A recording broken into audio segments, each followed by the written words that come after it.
कक्षा 10 के विद्यार्थियों, पिछले वीडियो में आपको सूरदास के 2 पद पढ़ाए गए थे। आज आपको उसके आगे से पढ़ाया जाएगा।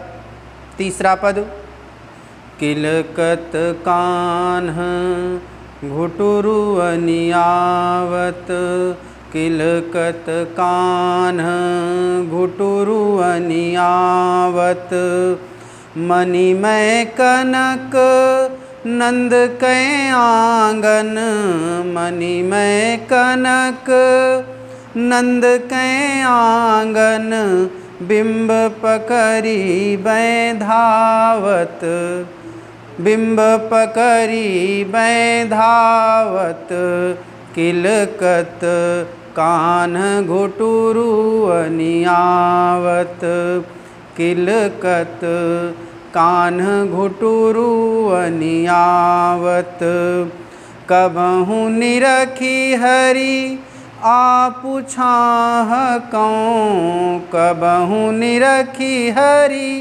आपु छाह कौं, करसों पकरन चाहत, करसों पकरन चाहत, किलकत कान्ह घुटुरु अनियावत, किलकत कान्ह घुटुरु अनियावत, किलकी हसत राजत द्वैदतियाँ, किलकी हसत राजत द्वैदतियाँ, पुनि पुनि तिहि अवगाहत, किलकत कान्ह घुटुरु अनियावत, कनक भूमि पर कर पग छाया, कनक भूमि पर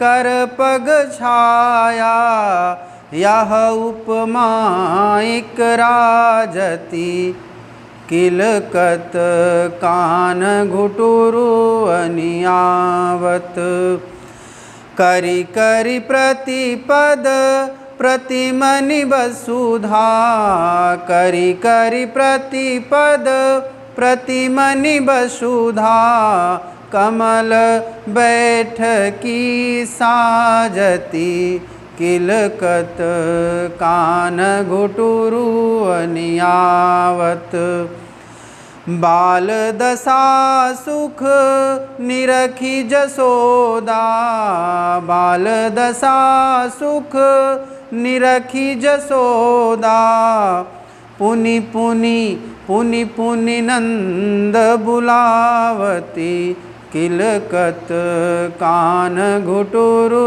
अनियावत, किलकत कान्ह घुटुरु अनियावत, अचरातर लय ढाकी सूर कै, अचरातर लय ढाकी सूर कै, प्रभु को दूध पियावती, किलकत कान्ह घुटुरु अनियावत, किलकत कान्ह घुटुरु अनियावत।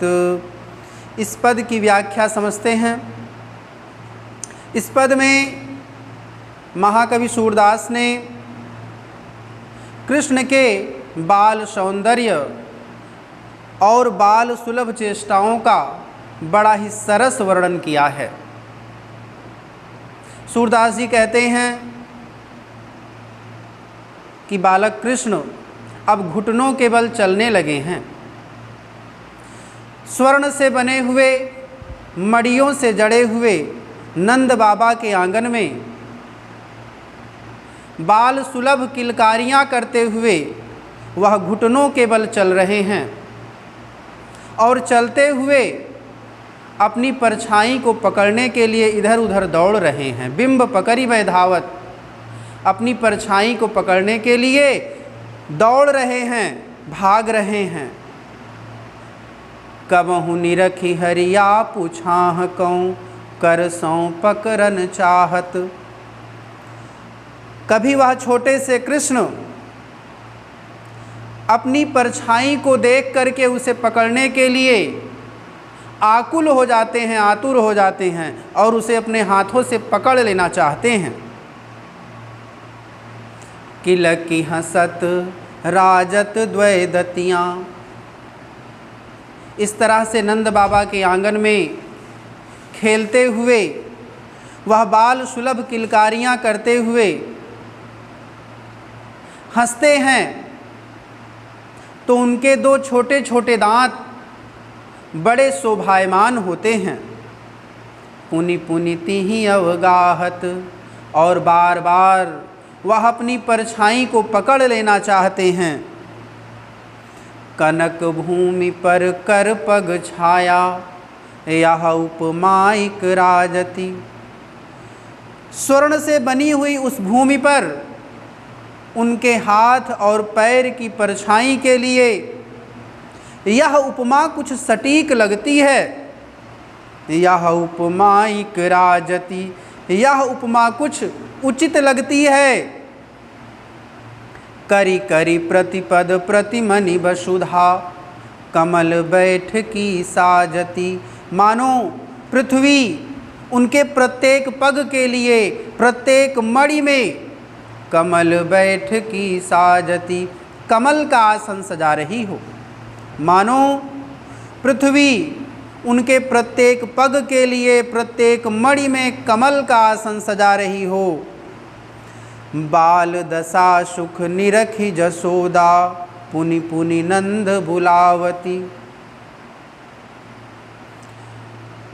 अपने प्रिय पुत्र कृष्ण की बाल सुलभ चेष्टाओं को देख करके यशोदा बड़ी आनंदित होती हैं, उन्हें सुख की अनुभूति होती है और वह बार बार नंद बाबा को भी बुलाती हैं। अचरा तर लय ढाकी सूर के, प्रभु को दूध पियावती। और बड़े स्नेह के साथ, बड़े वात्सल्य के साथ अपने प्रिय पुत्र को गोद में उठा लेती हैं और आंचल से ढक करके उन्हें दूध पिलाती हैं। तो आज बस यहीं तक आप लोग मन लगा करके पढ़ते रहेंगे। धन्यवाद।